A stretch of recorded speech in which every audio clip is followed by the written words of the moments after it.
Business Connections Live, the UK's leading online business channel.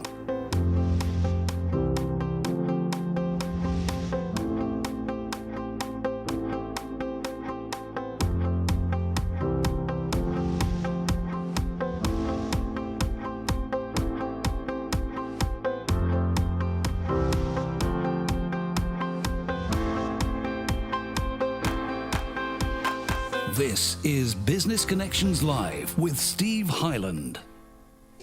Hello there, welcome along. This is Business Connections Live. Great to have your company as always. We had a bit of a break last week with the bank holiday, but here we are. We're back live again on a Monday at lunchtime, and great to have your company with us as always. Now, our guest on today's show is Nikki Butlin. She's from Athena Business Services. No, not the people that do posters. She is one of those great people that goes out there and helps businesses to do all sorts of things, particularly when it comes to franchising your business. And that's why she's with us today. She's going to be explaining a little bit about franchising your business, what you should be looking at, how do you get your business into a position when you should in fact be franchising it, how much is it going to cost you, all those kind of things. So as always, Nikki Butlin, great to have you with us today. Thank you. Thank you very much for joining having us. Me. Thank you. Tell us a little bit about Nikki Butlin before we start, because, you know, why should we listen to you? Absolutely. Why should we listen to Nikki Butlin? I've got 20 years business experience. I worked in my family's business from the age of 15, 16. So really got my business fundamentals from working there for about 15, 17 years. I've started a conservatory cleaning company with my husband, and we were looking to franchise it from day one. So we built that business up and then took that to franchise launch. I've worked for an award-winning franchisor for a bookkeeping franchise with everything from recruiting, training and supporting the network of franchisees across the country. And now I run my own business, helping my business clients look after finances, helping with growth and development, but also the franchise consultancy as well, and helping them take a core business to franchise launch and then helping them support them after that as well. Is it a new thing then? Are lots of people now coming or even thinking about when they're starting their business initially, the entrepreneurs, the SMEs, the business owners, are they kind of looking at this as an exit plan a couple of years down the line, or are they looking at it just to give their existing business more value? It's certainly not a new concept. It's been out there for 20, 30 years. If you think of the brands like McDonald's and Subways and Chips Away, no, they're all franchise models, essentially.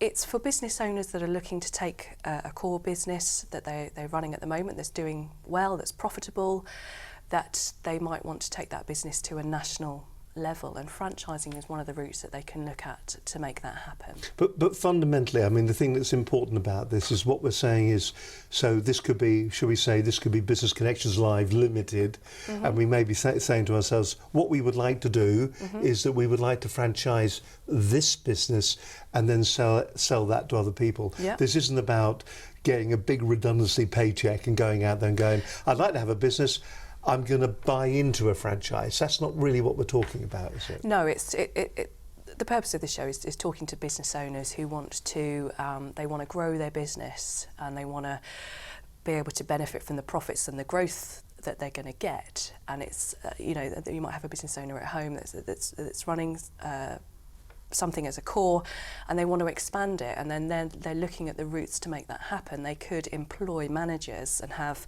branches around the country or around the region to do that. That's going to bring in employment issues, HR issues. The benefit from franchising is that you sell the franchise license on. That person buying in has got a vested interest. They've parted with their own money to buy the license in the first place. They benefit from the profits of the business, but they've got the franchisor in the background helping them, supporting them, giving them that business in a box to start with. So they've got a head start. They haven't got to do everything from scratch. They haven't got to come up with a logo or a website. That's all done for them. And as they're earning their profits, which should hopefully be a lot quicker, the franchisor is then taking what's called a management service fee off the franchisee as they're based on their turnover. So everybody's growing. When people come to you, are there businesses that you go, not a chance, or are there businesses that could any business be really franchised out there? I don't think every business could be franchised out, and that's part of the way that I work with people. It's having that first initial chat with them, and it's like, have you got a business to start with? Has it been trading at least 12 months really, because you've got to have a trading history. Do people try to franchise that quickly? Sometimes you can have people that are talking about it straight away, that 6 months in, and really you've got to have, like I say, you've got to have that trading history. You've got to have filed your first set of accounts to show those franchisees that are going to buy into you that this business does work. Because if I'm in the franchisee's position, I go, well, why should I part with my £5,000, £10,000, £15,000, however much your franchise fee is? What am I going to get from it, and how do I know it's going to work? So as a franchisor, you've got to prove that your business model works in the first instance. So there's that stage to do first of all. What is the most ideal, do you think, kind of business that we could be talking about?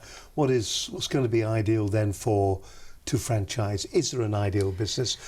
And which are the ones that really, in your mind's eye, are a big no-no? Don't even consider it, go a different route.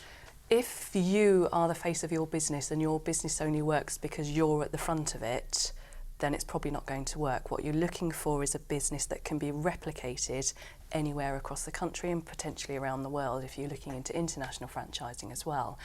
So if you talk about Business Connections Live and you're the face of it, can you pick Business Connections Live up, plonk it somewhere else in the country and have another You just need somebody that's 20 years younger and a lot more handsome. That's all you honestly need. We'll be looking for them. We'll put the feelers out today. If you think you can fill that spot, then get in touch with us as soon as you possibly can. But essentially, it's there's a various range of industries that are franchised. It's not specific to one various industry, but it's got to be able to be replicated. There has to be systems and models in place for it to be replicated so that somebody else can come in, receive the training, have all the marketing materials and so on, and then they can set up your business anywhere in their territory that where they live or where they want to operate.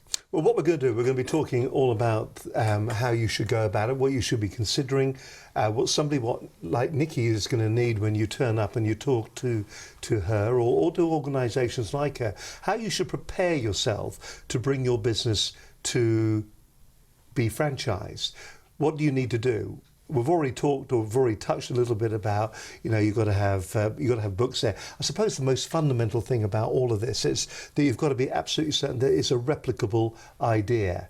I mean, will it just work in a local area? Is it just working for you because of where you are? Is it something that you could just pick up, lock, stock and barrel and place somewhere else? You've got to really consider that, and we're going to go through the things that you've really got to consider when it comes to franchising your business, as the kind of roadmap that you're going to use to make certain that you bring it to franchise successful. How successful then are businesses that you think that you've come across? Well, we're going to get into detail, but of the businesses that you've seen and that you've worked with, is there a drop-off rate? Is there a success rate? Or do they, if somebody gets to the final stage of franchising, is it going to work anyway? It depends a lot on the franchisor and their strength of character. Also about, it's important that they don't just go into it as a money-making operation, that they're not just looking for anybody that comes through the door. They're going to take their franchise fee, train them, set them up, send them back out to run their business and leave them to get on with it. It doesn't stop there. As a franchisor, you've got to have your head office support team in place. You've got to be continually innovating your business.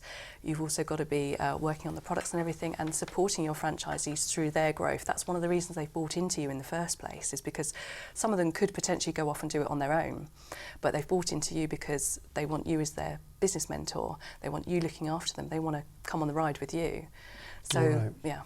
Okay, listen, we're going to talk more about that in just a few moments' time, but before that, as always, we're going to look back now. In fact, probably one of the things that you would have to consider if you were putting together your business plan and you were working out there and you were going to sell on your business, one of the things that a lot of people are looking for is a little bit of online support, maybe a website or something like that. Last week on the program we had Andy Williams, no, not the singer.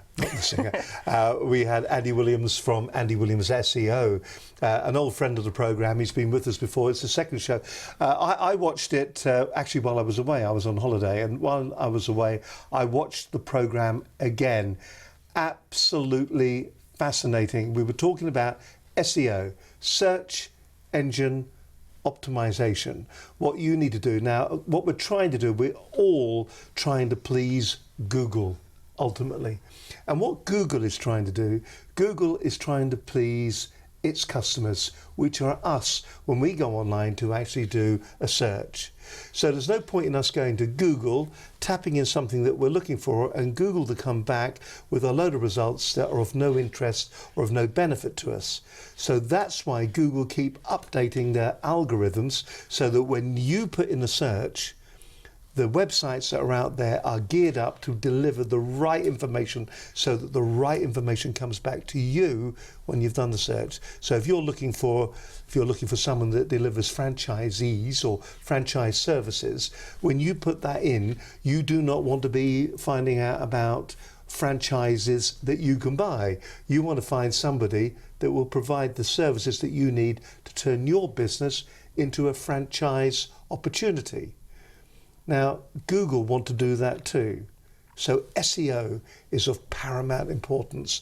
It was a great show. If you haven't seen it yet, do go back and watch week number 83, SEO with Andy Williams. But to give you a bit of a taster, here's what we did a couple of weeks back on Business Connections Live.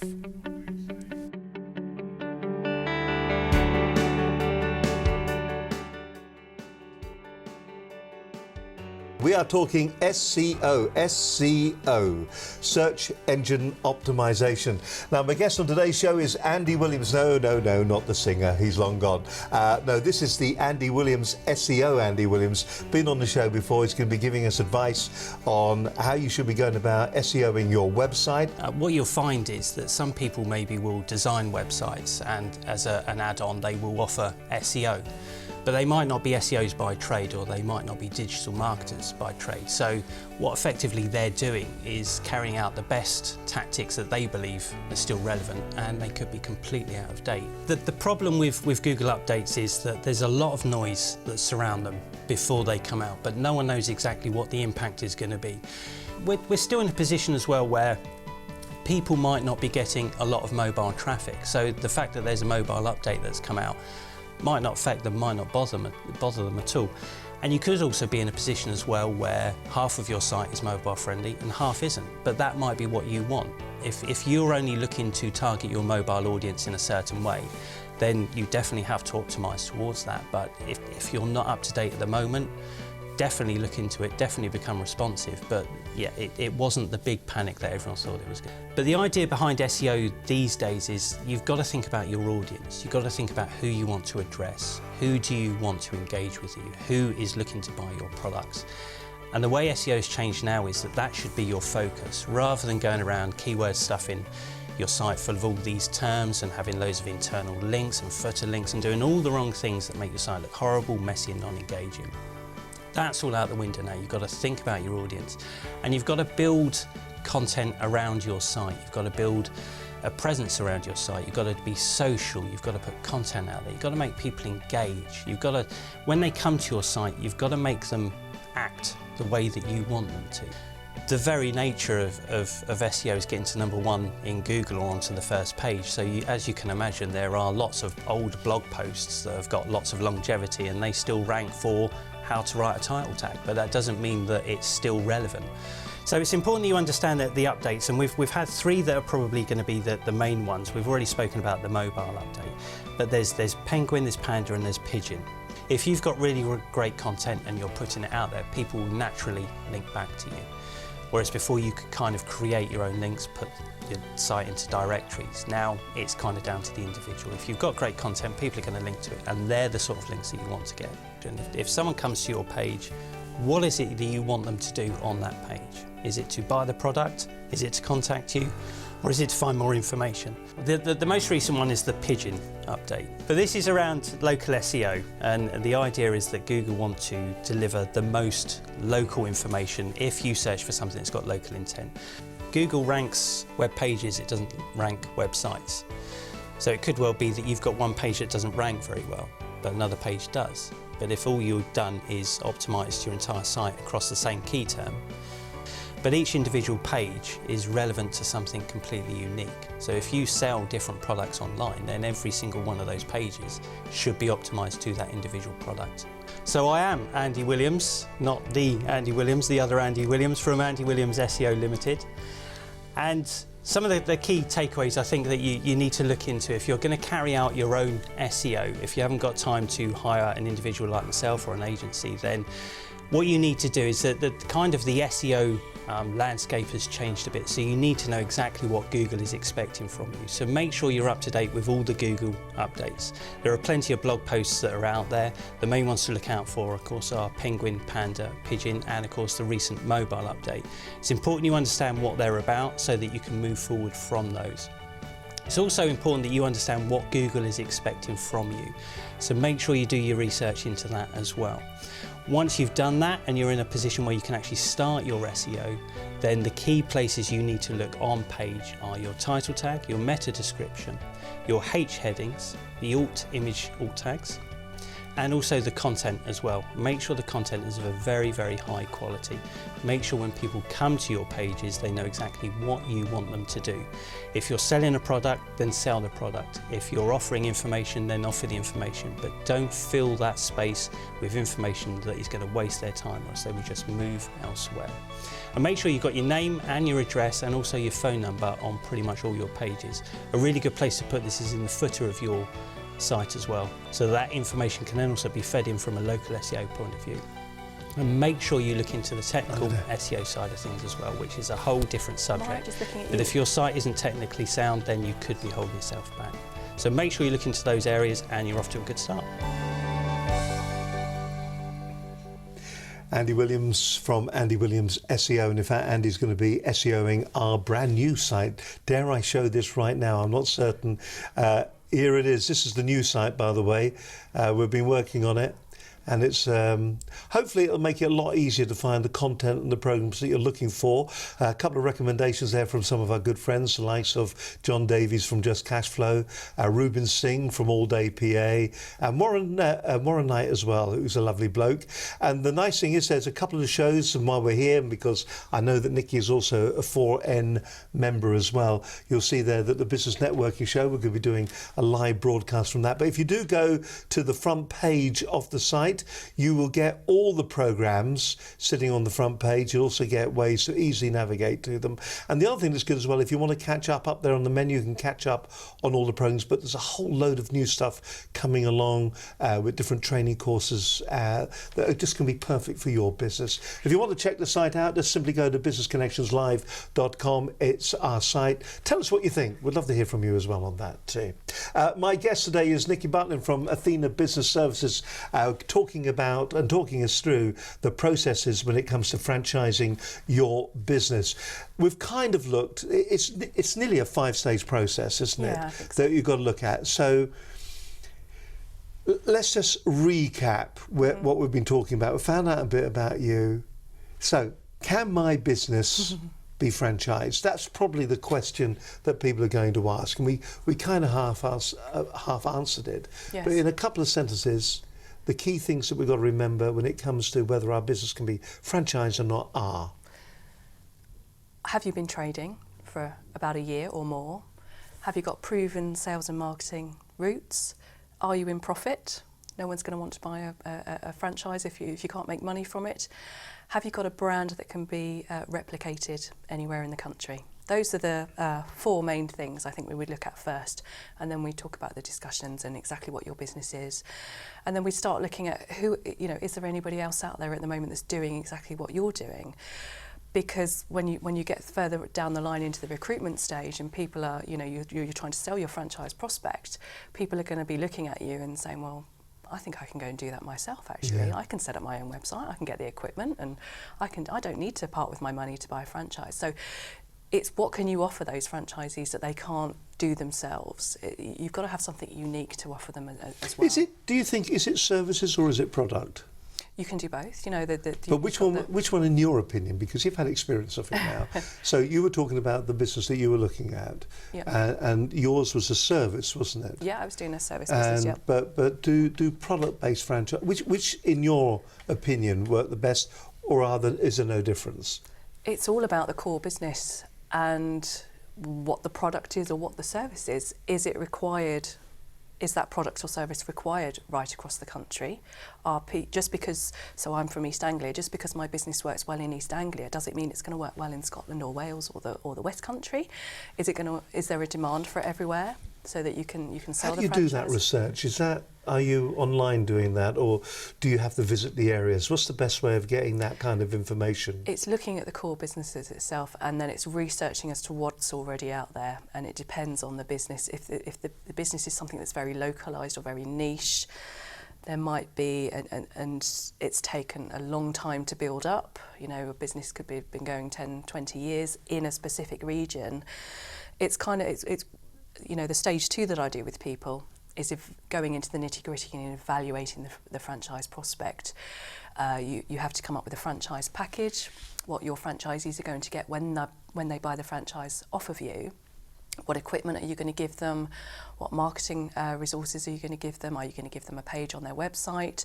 Are you going to train them?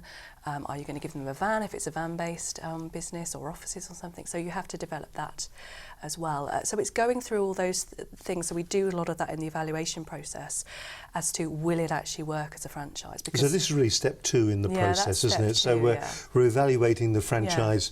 I mean, you call it the franchise infrastructure, but we're evaluating all the things that are going to be necessary to do that. The financials, when people come to you, what's the things that they seem to forget? What are the mistakes that people make at this stage?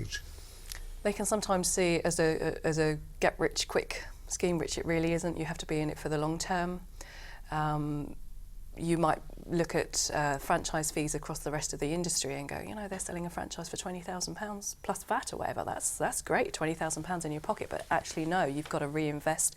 Part of that money is for the equipment that you're going to give them, or the amenities and that sort of thing.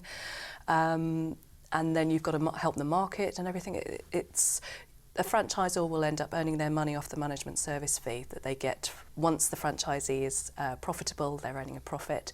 There's various different ways of doing that as well. And for people that don't understand that little bit of it, because we're still in the pre-franchise stage here at the moment. Here I am. I'm the businessman. I've come to you and I think, I can franchise pens in the local area. So what I'm actually selling then is I'm selling the concept of the pen, I'm selling that, and that's going to be an initial payment, and then there is a retainer effectively to continue with the franchise. Yes.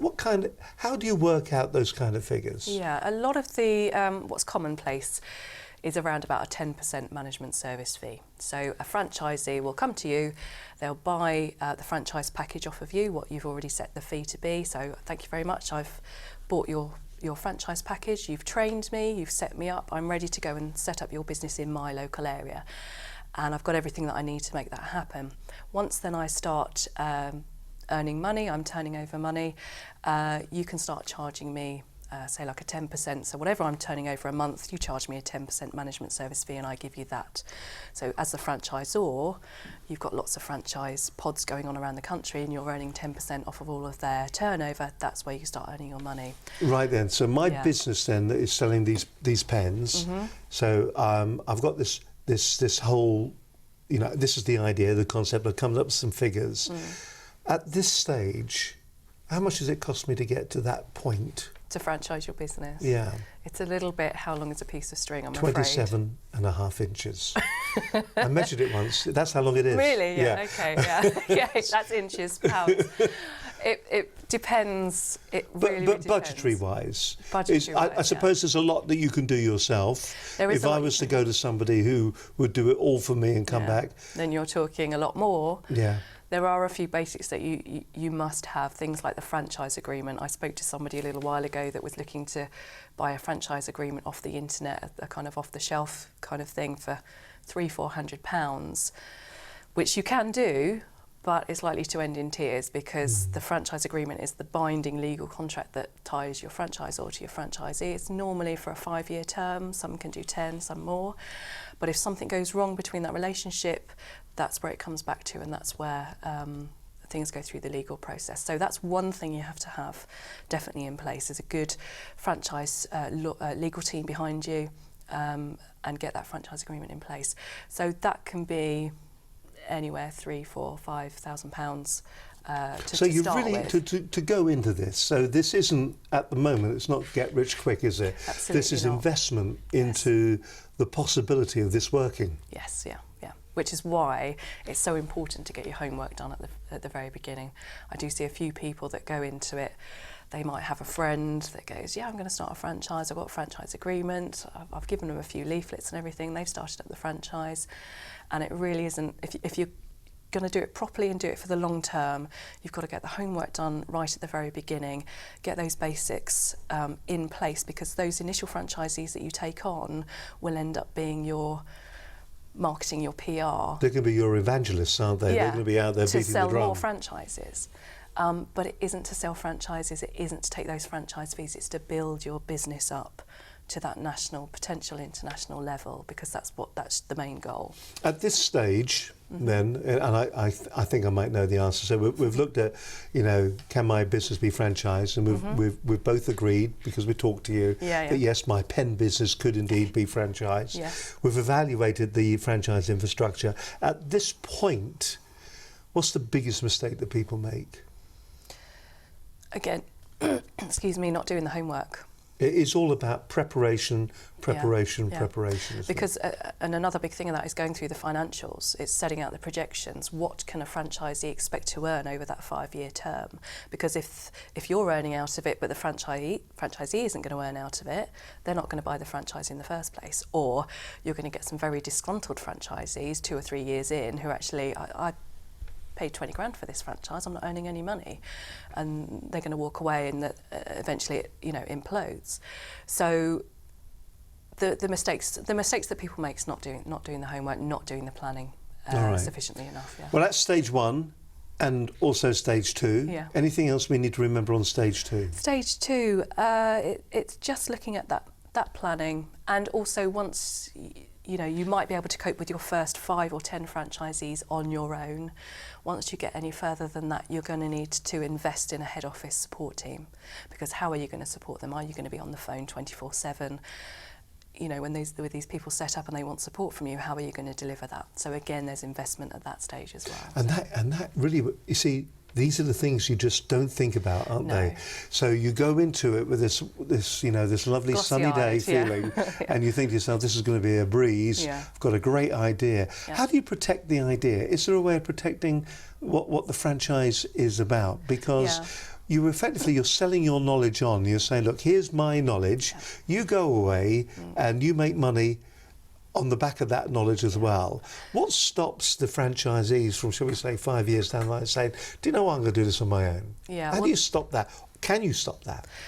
That will be things for your legal team to discuss with you. There's a lot of protection written into the franchise agreement that stops anybody, once they're written, they can't then just leave and go and take your business and go run off with it. The other thing is the intellectual property, whatever your brand, your logo is. When we do those initial building the infrastructure, it's getting those registered with the Intellectual Property Office, so your logo. And again, for a business owner that might be thinking about it now, even if you're not quite ready to start the franchise launch now, it's start thinking about your brand and your logo. Is it unique? Is it snappy enough? Are the colours right? Is it going to stand out when you're at an exhibition and you're competing against 100 other franchisors for the business? So once you're happy with your brand, you go and get that registered with the intellectual property, and that forms part of the franchise fee that people are buying into. And you've got that. It's a big part of the value of the brand that you're buying into. And I don't think people realise that either. I mean, it's very easy to knock up a logo, and they don't realise that the logo can actually carry value. I mean, we've got another business, and that is a registered branded trademark, as will be Business Connections Live. So it's important things to remember. Yes, and that's all in the homework. Yeah. All right, so that's stage 1. And also stage 2. Yes. So we've talked about can my business be franchised? That's my my pen. You're right there. Yeah, I'm fine, thank you. Can my pen business be franchised? I've evaluated the franchise, and I've evaluated what I need. So I've looked at logos. I've looked at, is it making money for me? Because no point in having a disastrous business and then trying to franchise a disastrous business. I'm sure there are people out there that thought, it's not the business that's disastrous, it's the scale of the business that is. So therefore, by franchising it out, I make the business bigger, and therefore, by making it bigger, the scale in itself will make it a success. That may not be the case. In fact, it probably won't be the case. Do not build your franchise business on sandy ground. You need to be building it on firm foundations. Yeah, and I'm sure you've said that to a number of people in the past. Yeah. Let's look now at stage 3, build the franchise infrastructure. Now, what does that mean? What are we talking about there? It means you're starting to action everything that you've gone over in the evaluation process. So you've got quotations, estimates off the legal team. You know you need to register your intellectual property. You've made some inquiries about that. We've worked through what the training plan's going to look like. You've also got operations manuals that have got to be written. I'm going to buy your franchise off you. I need to know how it's going to work. So yes, you're going to train me. You're going to sell a pen. Sell it. But how am I going to sell it? What routes do I use? What marketing routes do I use? And then what do I do when I've got customers that want to buy the pen? So that all needs to be written down in the operations manual. And I've seen some operations manuals that are kind of that thick, some of them. Some people break them down into things, but you're selling that business in a box. You need to be able to give those things to people that are going to take away. Right, that's how I run the business. And do you see a lot of people thinking then that when they are selling the franchise on, they sell them the logo, they sell them the product, and they can get on with it themselves pretty much, and they come with a two-page sheet that says that's how it's done? I haven't seen anything that bad, but people with the concept that You will do now. I need to do that, do I? I need to write a manual of every process that your business takes to operate and be successful. And now, if I don't feel that I've got the skills to do that, for instance, your organisation, and I'm sure there are other organisations as well, that are there to actually help us. Yeah, and that's sometimes a good idea. I mean, ultimately, the franchisor is the best person to start writing the manual, but then it's a good idea to have somebody like me who's going to be essentially in the franchisee's shoes and going to say, well, that's great, you've written down the sales and marketing bit, but what about this bit? How do I actually get it into the yellow pages? What do I do? Okay, because you do it all day, every day, you've kind of taken that bit for granted, but it needs to be absolutely concise. Well, it's interesting you say that, because like all things in business, if you're doing it, then you can see the wood from the trees. Yes, yeah. But if you hand that over to somebody else, sometimes they can't. I mean, I find that. I mean, I've just been working on, as I said earlier on our new website. And the issue that you have a lot of the time is that you will design something, you will make something, and because you become very familiar with it, you really don't, you know how to get around it, you know the route map around it, but give it to somebody else who's never seen it before, they don't know what they're doing with it. They're not thinking the same way as you are. And I think that's really an important point. If you are putting together that manual, it nearly is worth having a second pair of eyes.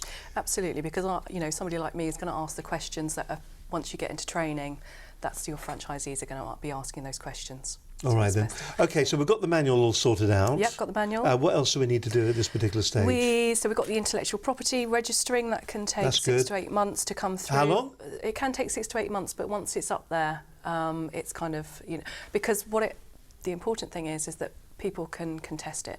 If somebody else thinks that you're... But 6 to 8 months, so we could actually get as far as this and then still be waiting. Could you still get on with the franchising process? You can still carry on, but the point is that it's being registered. But obviously that's discussions for the legal team, and that's where their expertise comes in higher than mine.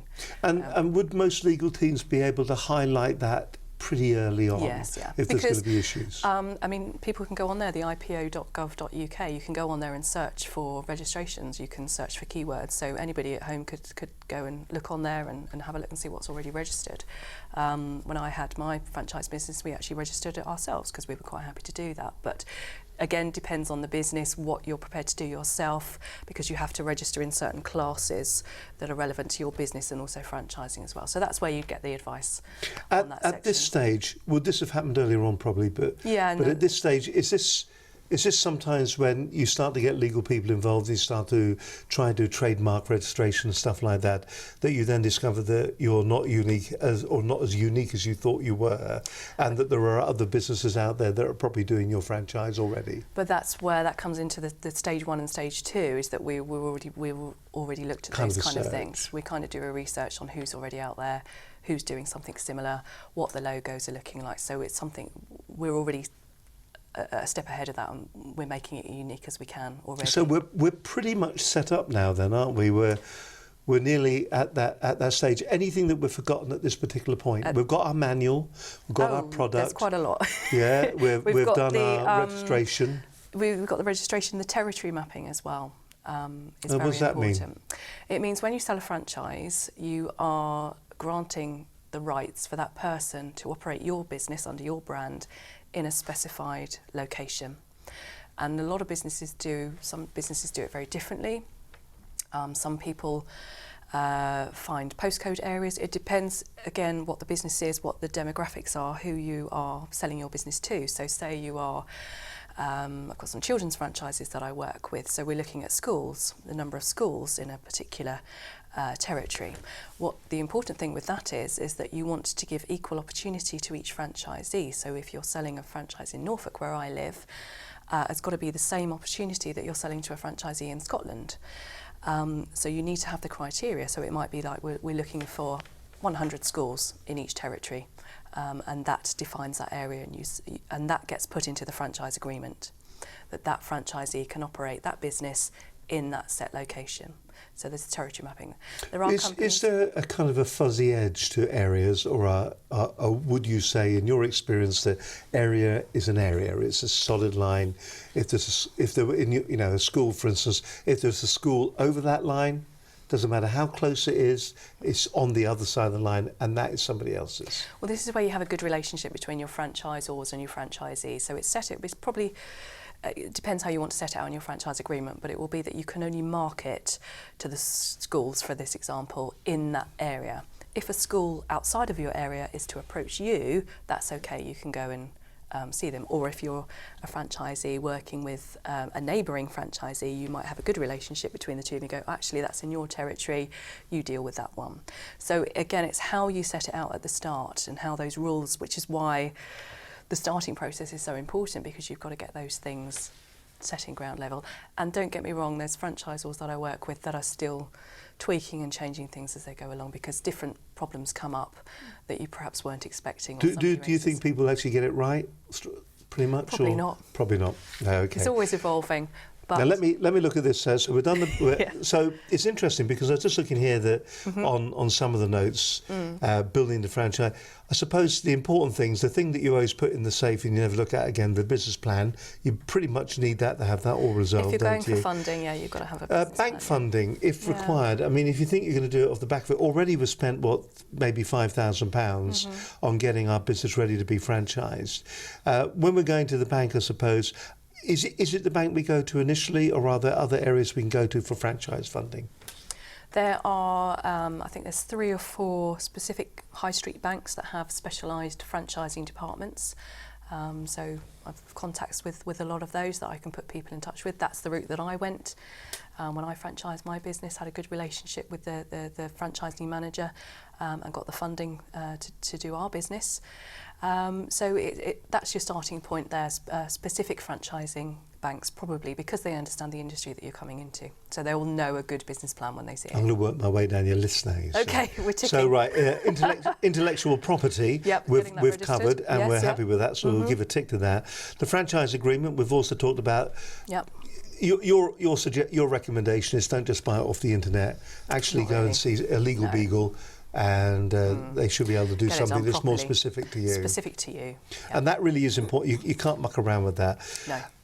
I suppose that, we've got it here as the franchise package, and I suppose what we've talked there about the manual, and within that manual it's going to explain the fundamentals of the business and the mode of operandi that we should be doing. So so you've really got and that's really going to take a lot of time, isn't it, the package, because that really is at the end of the day the product. That's the product, but it's also defining what price you're going to sell your franchise for. because what's included in that, and there will be an element within that package for the license fee. You're selling the intellectual property and the brand, and the rest of it is made up with however much training you're going to provide.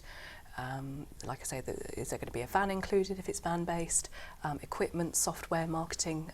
You know, a lot of franchisees will give 500 business cards, 1,000 leaflets in the initial franchise package to get the franchisee up and running. So, I mean, the idea is that you are acting as nearly as a manager, aren't you? You're running effectively your own sales force, but in a remote way. Yeah. You're really running a separate business, actually, to the core business that you started. And I think a lot of people don't really realise that. So that's the franchise package. Yep. We've talked about the management service fee, Yes. very important. The territory mapping. Look at us, aren't we getting on well here? We're flying. Operations manual, how does that differ then from what we've been talking about with the franchise package? Is that like the day-to-day running of the franchise? So that's the operations manuals we talked about writing down all the procedures. Yes, we did. Yeah. Well done. Yeah. IT and software requirements, so you highlight that and you make it right. Yeah, some franchisors have a centralised booking system, say for example, or a centralised website where they send all of the sales traffic to, and then they can find their local department based on where they are in the country. So again, it's getting those infrastructures in place. I mean, it is for a business. If your franchise is a successful franchise as a business, then it is a fantastic way to grow an operation, isn't it? Yeah. To get brand awareness and get it out there. Yeah. And really what you're doing is spreading the risk as well, aren't you, amongst all these other people? Because you're not setting a manager up on a salary in a part of the country and having to manage them. You're bringing in somebody that's parting with their own money. They're going to be benefiting from the profits of that franchise, so they've got a vested interest in helping you grow, because if they're helping you grow, they're growing too. Yeah, and I can see that, and I can see the benefits of it as well. Initial training plans, very important, but we've kind of talked about it already, but having something in place that they can actually see. I would imagine that's also part of the sell as well. When somebody comes to you and says, I'm quite interested in your franchise, what training do I get? Yeah. This is an opportunity to crow about the kind of support that you're going to give your franchisee. And again, they're buying into your brand because they don't want to do it themselves, or they haven't got the resources to do it themselves. So you're then parting with your knowledge and expertise that might have taken you 10, 20 years to build up.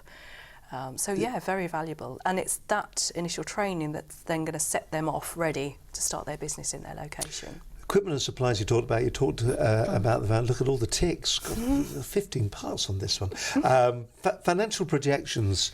Yeah. Is there a comeback? I mean, if you are franchising out your business to somebody else, and you are saying, look, the projections are going to be potentially on target earnings. The projections are going to be this.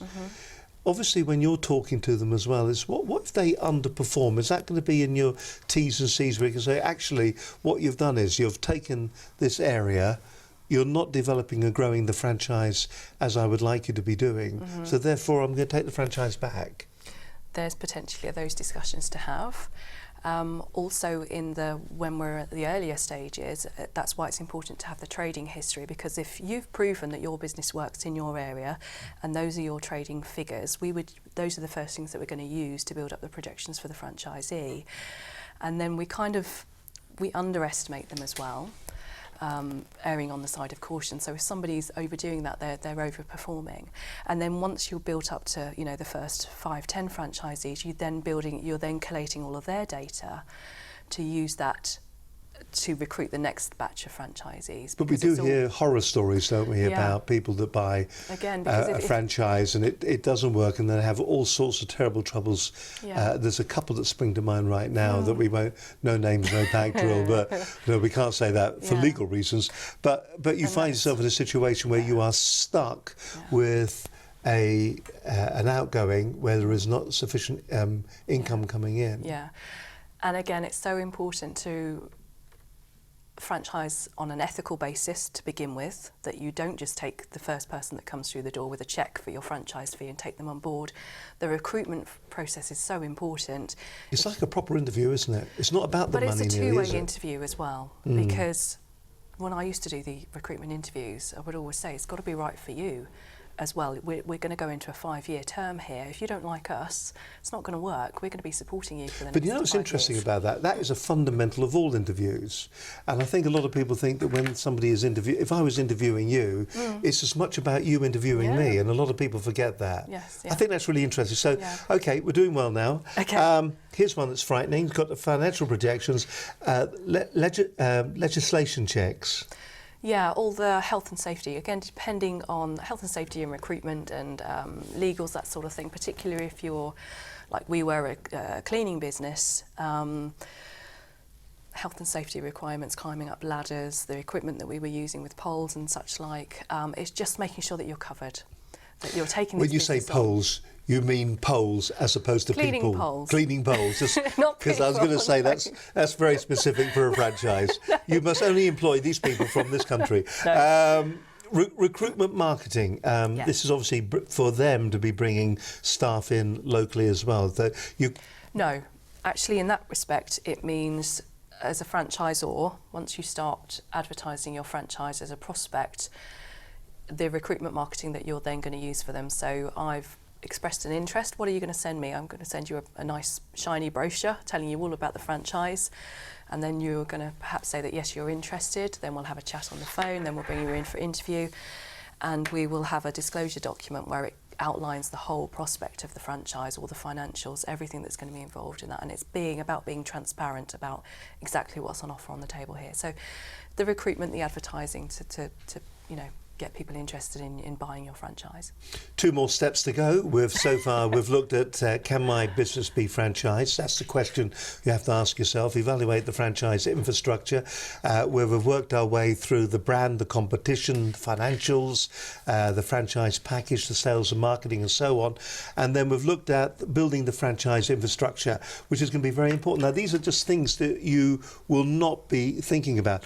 I'm going to ask you, maybe I shouldn't ask you on air, but this is your document, isn't it? This is my document, yeah. Can we have a précis of that we can allow people to download? Is that okay? Yeah. So you'll be able to download the document that we're looking at here. It'll give you an indication. It's not going to be the end all and of all the information you need, but it will give you the initial steps that you need to be considering. And of course, if you do need expertise or somebody to talk to, or you just need maybe to consult somebody who's been through it and understands the ramifications of the route that you are taking, then of course you can always talk to Nikki, and all her contact details will be on our website as well. 2 more stages to go, which are research your pilot franchise and then your national rollout, where you'll be driving your Rolls Royce and smoking those great big cigars. But we'll talk about that in just a few moments' time.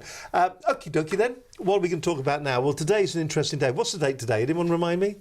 1st of June 2015. 1st of June, first day of summer.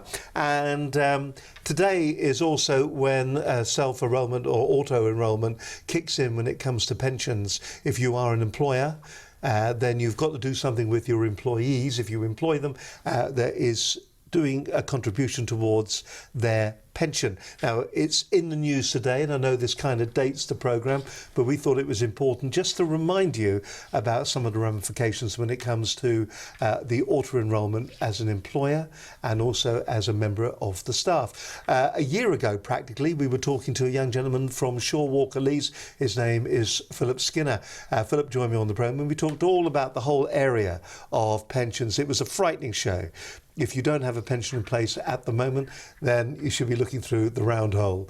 If you do have a pension in place, well, congratulations and well done. But if you don't, the government are now making it a necessary thing to actually enrolment, so that you've got to enrol in some form of pension scheme. I spoke to Philip Skinner about this, and he just gave a little bit of advice, and this may help you today. So what is it all about? I asked Phil. It's an automatic entitlement for your employees to be part of your pension scheme as an employer. Now, let's just recap. So 10 years ago, we had stakeholder pension come in, introduced by the government, because they recognised that many millions of people didn't have any pension saving whatsoever. No provision at all. No provision at all. And so they wanted employers to recognise that they should have a pension scheme in place for their employees if they want to join. Right. The point is, it wasn't compulsory for the employee or the employer to pay in, The only requirement was for the employer to have a pension scheme in place. Well, the first 2 years is a fairly soft start. You're looking at a 3% contribution. That will be 1% from the employer, 2% by the employee. But by 2018, I know that seems a long way away, then the minimum contribution that has to go into a pension scheme for your employees has to be 8%. It's actually 3% for the employer. It's actually the employee that pays 5% minimum. So it's quite, I think, unless you look into it, you'd be mistaken for thinking it might be the other way around. So if I'm an employee, I'm thinking, well, that's all right, my employer's going to pay the 8%. No, in fact, by 2018, there'll be 5% coming out of your pay packet. The employer is only required to pay 3%, so that 8% in total qualifies under the auto-enrollment provisions. Hello, I'm Philip Skinner, Shaw Walker Lees. But the key thing is, plan early. Don't take my word for it. After this, why don't you go and talk to your accountant or your financial advisor, talk to people who help you run your business and actually pin them down.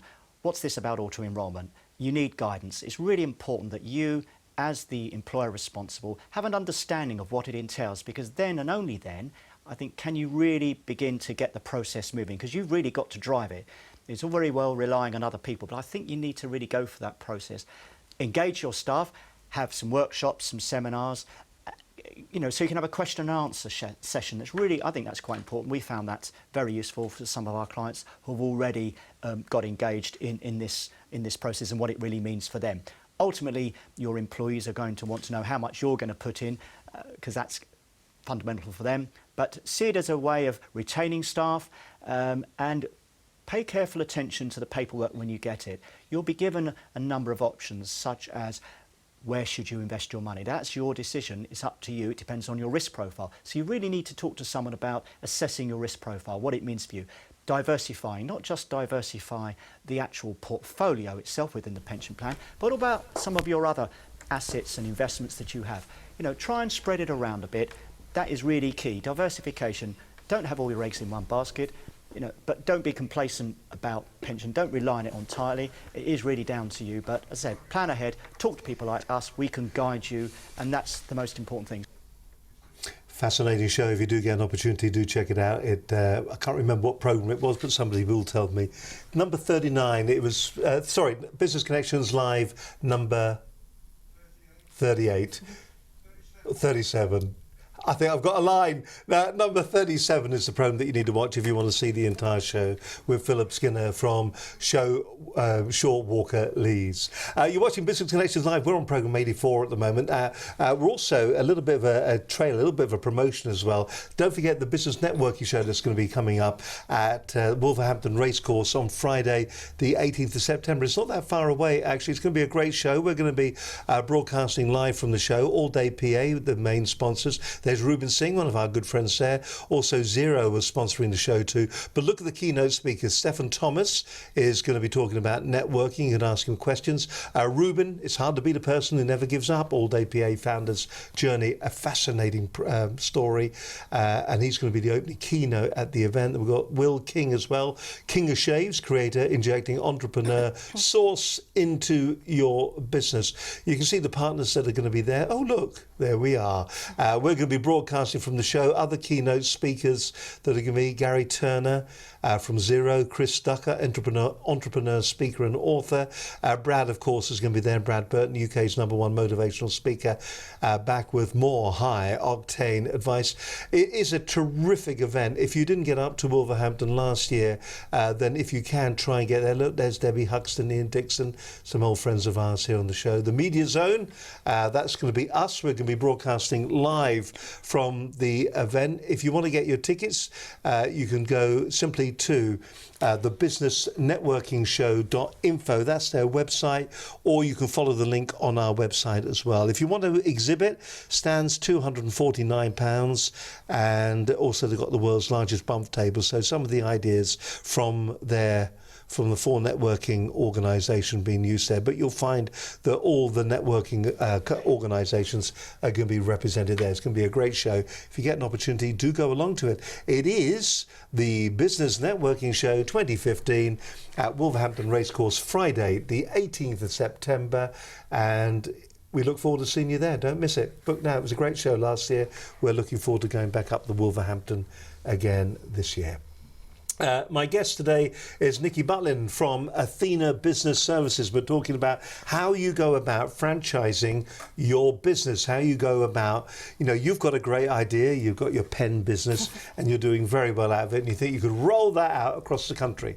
But what you don't want to do is you don't want to have lots of people working for you out in the sticks that you're paying on a rate, as normal employees. What you're saying is, my pen company, I think, for people who want a franchise, it'll work for them.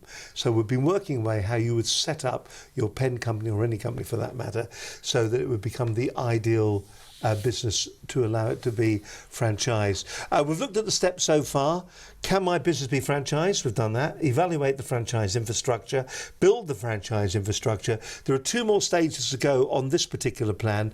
Recruit your pilot and franchisee. So recruit your pilot, reduce initial franchise fee, test all systems and procedures, monitor progress, make necessary amendments to franchise structure. All right then, reduced initial franchise fee. It's just a little bit of really marketing to get it out there so that we've got a bit of momentum, a bit of mass. You go like that. No, it's not to get it out there. It's not to get. You don't want to get it out there yet. What you want to do is test everything that you've set in place. You want to test that the infrastructure works. So all those parts in planning stages 2 and 3, with your franchise agreement, your operations manuals, your sales and marketing routes, the leaflets, all those kind of things. It's essentially a guinea pig, really, that you're taking on, and because of that, you're going to give them potentially a reduced franchise fee. I see. And you have them out there live. And to see if it works effectively. To see if it works, yeah. Because at any one of these stages, either you might decide, actually, I need to change things here, or actually, no, it's not for me. And you have those choices at any one of those stages. But we're through to this. How many franchisers do that? Sorry? How many people actually do? The pilot? Yeah. I don't know. They should be. They should be. Do you know, I would never have dreamt of that. I'd have thought, got this great idea, I've got all the confidence in the world, let's just do it. Yeah. But it's really, really a good idea, isn't it? To do a pilot to make certain that works. Because even though you spent all this money, and I would imagine people who have spent a lot of money by now getting to this stage, they may try to push it on whether it works or it doesn't work. Exactly, and you've got to test those things. You've got to make sure that it works. The relationships, you're getting the feedback from that. You might have been working with me as a consultant, and I can advise, but I'm not going to be that live franchisee trialing and testing everything for the very first time, because that's what you're doing. So you want to be doing the pilot franchisee for about 6-12 months, really, before you then go through to the last stage of national rollout, because that gives you the opportunity to test everything, make sure they're actually earning an income, or based on the projections, that the projections are correct, because it gives you that opportunity to tweak everything at that stage. This is a huge commitment, because it's taken us, so we've been operating our business for a year, so we've got decent financials to show that it works. Yep. We've now been working on this as well for maybe another 6 months, so we're now 18 months maybe down the line. Yep. And now we're bringing somebody on to effectively check it for another 12 months. So this whole process looks like it's over 2.5 years, or nearly 3 years. It can be. It can be done a lot quicker than that. Again, it depends what the business is. Your confidence levels, there's nothing set in stone as to how long that has to be. But be prepared for that. Be prepared for it. There is that testing process. You might well decide that you want to go to full national rollout straight away, and again, that's the franchisor's decision. If they're that confident in the brand and that it's actually going to work, then they could do that. But it's a good idea to test it in the first instance, even if it's, say, for only 3 months, and just make sure that, that's okay. And then you're going on to the final stage, the national rollout, and that's when you go to town on your marketing. You might attend the exhibitions, the franchise exhibitions. There's 3 or 4 of those a year. You might get a lot of leads, inquiries, interviews, processes coming in, and then you might, you find that handful of good franchisees that you're then going to take on. And when you're looking for a franchisee, do they come along going, I'm a good franchisee badge, and then they come up to you and they go, look, you can trust me, I'll work my bits off to make certain that this is a big success? Are there things that you need to be where you may never have been in the human resources environment before, and had to employ people. And it's a bit of a tricky one, this, isn't it? Because tricky one. Again, when it's about money as well, isn't it? It's about money, and again, this is why if you're doing it ethically, you're not just going to take the person's check off their hands. And during those planning stages, we would have built up a franchisee profile, because does the person buying into your franchise, do they need training? Do they need previous experience in your field? Or can you train anybody to do what it is that you do? So you've got a pretty good idea of who you're looking for in the first instance anyway. And then you are technically going through an interview process. It's doing your due diligence on their background, their history. There will be an application form for them to fill in. You want to know what they've done previously, what their past career involves. Some franchises are best suited to, you're looking for essentially salespeople to come in. Some people you're looking for specific skills and experience that they've got, and you can teach them the rest. So you have to have an idea of who you're looking for in the first instance. Is it unusual then, if I'm pushing this out and I'm marketing this, for people to come and do due diligence on me? Absolutely. This is again where it's a two-way relationship. It's not an employer and employee relationship. This is business. It's business. You're both buying into this franchise agreement this term. You both want to do well out of it.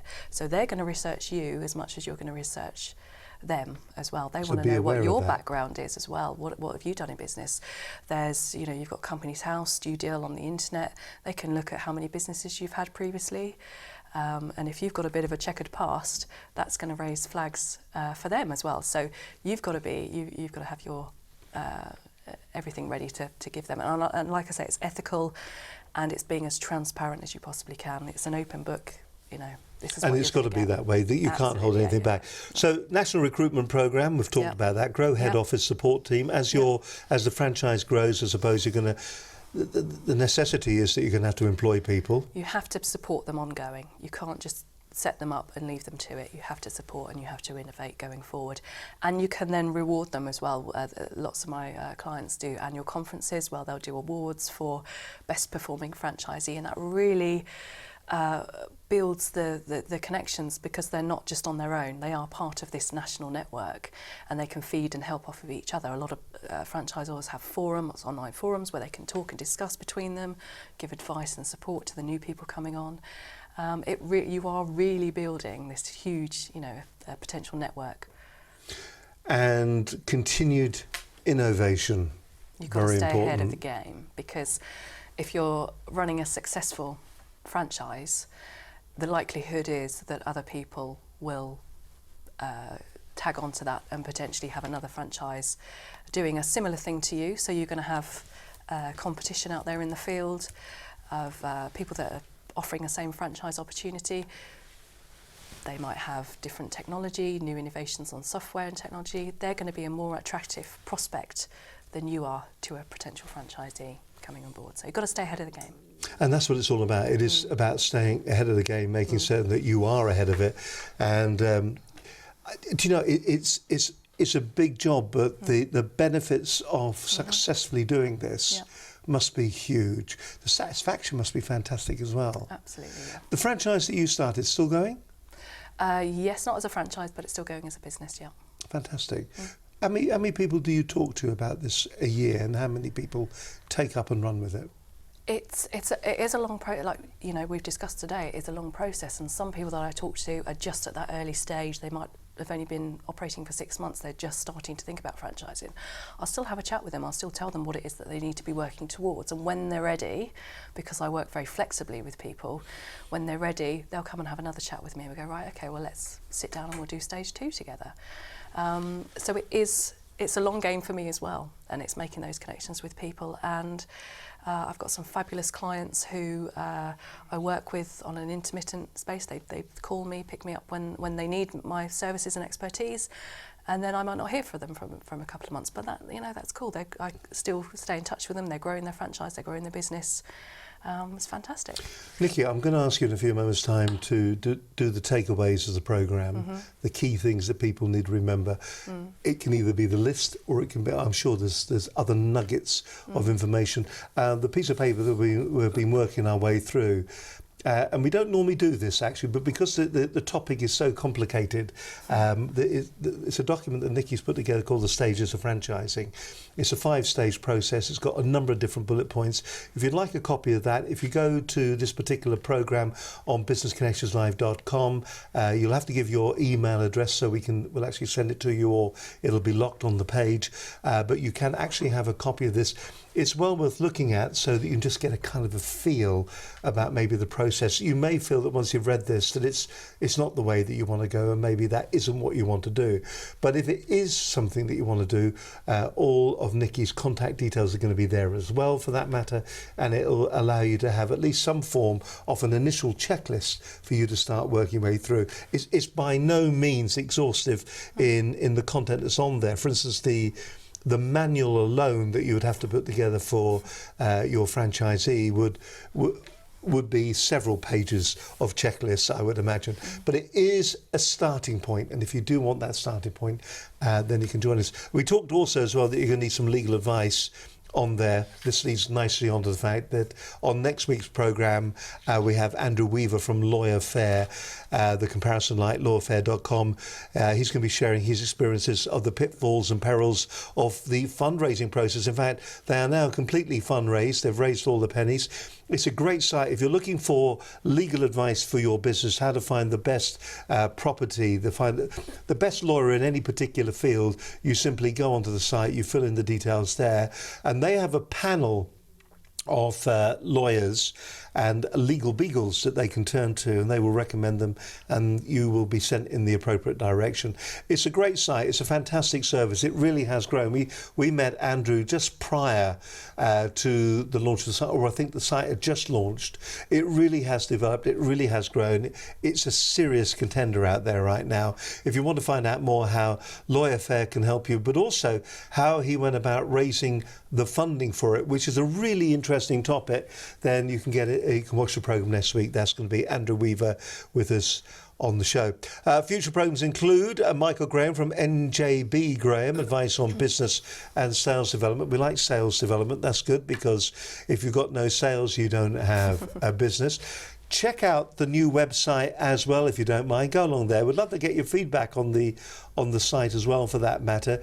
If you like what you see, let us know.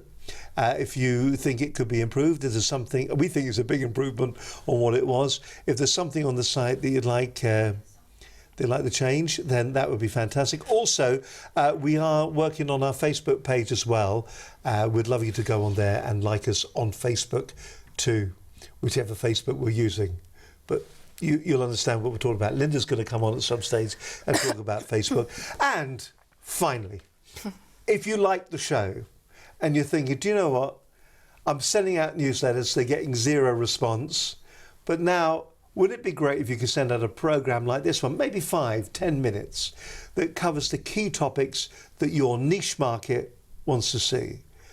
A programme that would be completely branded with your logos. No, not that one. This one over here, please. Completely branded with your logos. If you would like to do that, then all you've got to do is get in touch with us here. It's called Your Brand TV, and we can give you all the details on that if you want to contact either myself or Linda Bazan. Now, that was interesting.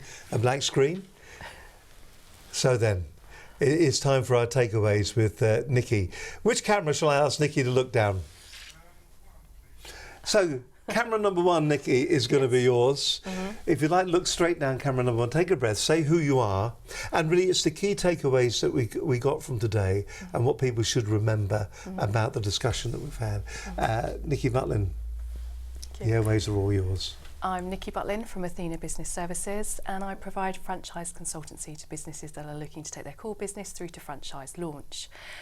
The big takeaways that I can offer you are: really do your homework in the first instance, research your own industry and research the franchise market as well, so who else is out there doing a similar thing to you, and just do your homework, put lots of planning in. Don't stint on spending the money at the early stages, because it's pretty much guaranteed that it'll come back to bite you in the end. So do your homework. Thank you. So there you go. do your homework, you've been told, and if you don't do your homework, you're not going out tonight and you're going to be grounded and put in your There's no bedroom. pocket money. Listen, good luck if you are thinking about doing that, if you are thinking about franchising your business. I hope you found today interesting for no other reason at all. Just going through that checklist, if you're in business, a lot of what's on that checklist is what you should be doing in business on a day-by-day basis anyway. An operations manual for if you I think if you're going for some of the BSI accreditations, you have to have a manual like that takes you from A through to Z on what you do and how you do it. A really good way to formalise the way your current business. You may never want to franchise your business, but some of the things that we talk about here are really essentials that you should be doing in your business. Do you know what? That practically wraps up the show. Hope you've enjoyed the programme today. It's been a real hoot. My thanks very much indeed to you, Nikki. Thank you for having me. It's been an absolute pleasure. Andrew Weaver from Lawyer Fair is on the show next week. He's going to be talking about sharing his experiences of the pitfalls and perils of fundraising process. But from me, Steve Allen and Nikki, we'll see you next week. Bye for now. Bye-bye.